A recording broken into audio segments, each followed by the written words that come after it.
What we're looking at here is the ASRock Ion 330 NetTop system. We're looking right inside.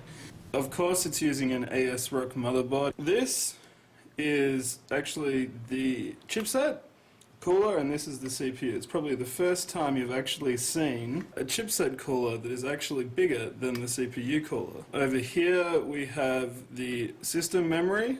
It's in dual channel. There are two 1 gig slots for a total, of course, of 2 gig of memory. We have the SATA slots.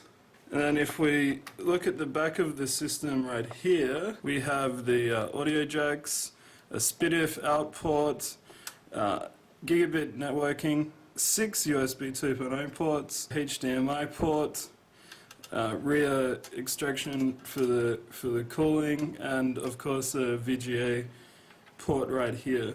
Inside the system there are a total of 2 cooling fans. There's one here at the back and there's another one right here that we can't exactly see properly. Just a tiny one here for the CPU.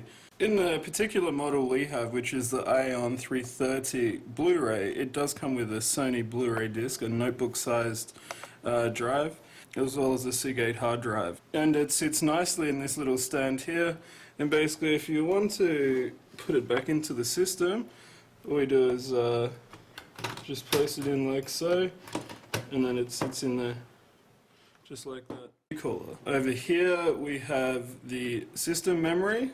It's in dual channel. There are two 1 gig slots for a total, of course, of 2 gig of memory. We have the SATA slots, and if of course it's using an ASRock motherboard. This is actually the chipset cooler and this is the CPU. It's probably the first time you've actually seen a chipset cooler that is actually bigger than the CPU. Look at the back of the system right here. We have the audio jacks, a SPDIF out port, gigabit networking, 6 USB 2.0 ports, HDMI port, rear extraction for the cooling, and of course a VGA port right here. Inside the system there are a total of 2 cooling fans. There's one here at the back and there's another.